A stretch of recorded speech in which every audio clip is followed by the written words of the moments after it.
Ahora bien, ¿cómo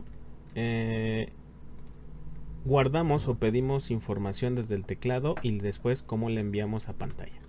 Primero, tenemos que entender cómo se tienen que guardar los datos. Si aquí para cadenas ya vimos que se tiene que utilizar byte y después la cadena, tendríamos que ir a esta diapositiva en la cual nos dicen cuáles son los tipos de datos que tiene disponibles el lenguaje ensamblador.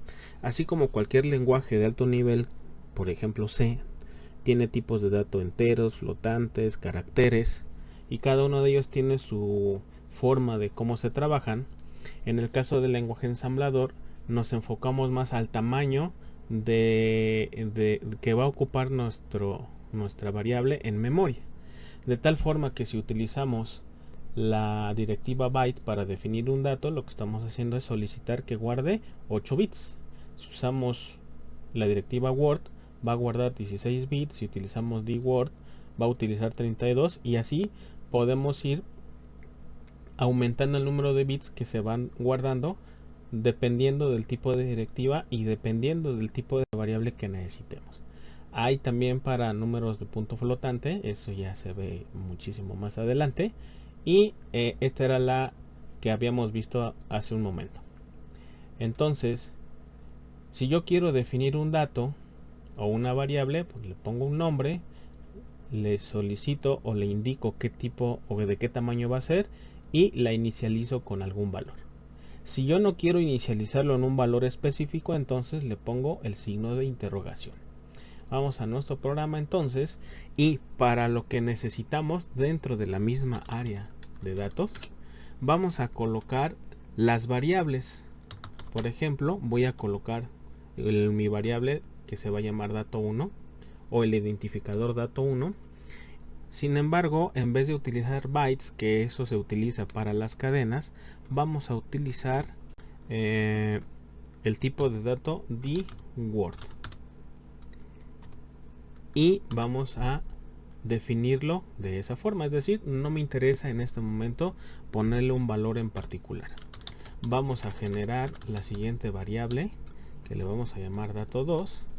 Vamos a utilizar nuevamente un dword y lo vamos a dejar sin inicializar. Vamos a definir ahora una variable que se llama resp, que también va a ser un tipo dword, y vamos a dejarlo de igual forma sin ningún valor específico. Hasta aquí lo único que hicimos fue reservar espacio en memoria para tres datos, uno que le voy a llamar dato1, dato2 y resp. Recuerden, dato1 es un identificador que está apuntando a una posición de memoria. Para nosotros como programadores a eso le llamamos variable. Ahora, ¿cómo le hago para poder ingresar la información desde el teclado? Me iría nuevamente al libro, me voy a la tabla en donde nos describe los procedimientos, y dentro de la lista deberíamos encontrar alguna que nos permita ingresar datos. Aquí hay una que se llama leer un hexadecimal o leer un entero. En ese caso, si utilizamos la función readInt, lo que hace esa función es leer un entero decimal con signo de 32 bits desde el teclado. Para terminarlo se oprime enter o intro. Hay algunas otras, si se fijan, hay un read key, hay un read string, hay un read x, hay un read dec. Ahorita nos interesa el int. A lo mejor podríamos utilizar incluso el read dec. La diferencia con read int y read dec es el signo. En uno permite leer datos sin signo de 32 bits y en el otro permite leer datos con signo de 32 bits. De ahí el por qué acá definí datos de tipo dword, porque la función que vamos a utilizar utiliza datos de 32 bits. Entonces el dword precisamente es un tipo de dato que maneja 32 bits. Bien, continuamos acá. Si vamos a utilizar readInt, tendríamos que ir a la descripción de dicha función para ver qué utiliza como antecedentes para poderla llamar. Leo así textualmente el procedimiento: lee un entero de 32 bits de teclado y devuelve el valor en EAX. El usuario puede escribir un signo positivo o negativo opcional a la izquierda y el resto del número solo puede consistir en dígitos. Va a activar la bandera de desbordamiento y demás. El valor de retorno se calcula a partir de todos los dígitos válidos encontrados hasta que se encuentre un carácter que no sea un dígito. Ahora bien, cuando hacemos la llamada readInt, lo que hace es obviamente esperar datos desde el teclado y el dato lo guarda en el registro EAX, es decir, lo que nosotros ingresemos como número, después de presionar Enter, el procedimiento lo va a guardar en la variable o en el registro, en este caso EAX. Entonces, al respecto, vamos a ver si funciona en nuestro programa. Acuérdense, es call readInt. ¿En qué momento voy a utilizar esa función o procedimiento? Lo vamos a usar después de que hacemos el pedido del primer dato, por ejemplo en este punto. Es decir, con estas dos líneas mandamos a pantalla el mensaje de dame el primer operando. Una vez que ya se envió el mensaje, ya podemos solicitar el dato. ¿Cómo le hacemos? Colocamos call readInt y el resultado nos los va a enviar hacia el registro EAX. Por lo tanto, después de ello tendremos que generar una instrucción para mover a la variable que está destinada a ello, que en este caso sería dato 1. Entonces vamos a colocar dato 1, EAX, que es lo que estamos haciendo aquí. Mandamos a llamar procedimiento readInt. readInt se espera que nosotros ingresemos el dato.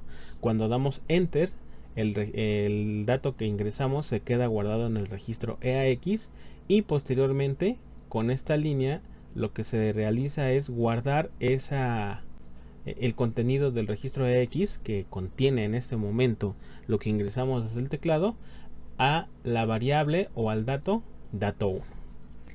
Vamos a ver si funciona. Recuerden estar haciendo pruebas a cada momento para ver que su programa está funcionando. Vamos a hacer una depuración y ahora fíjense, ya están las dos primeras líneas. Este programa calcula la suma de dos números.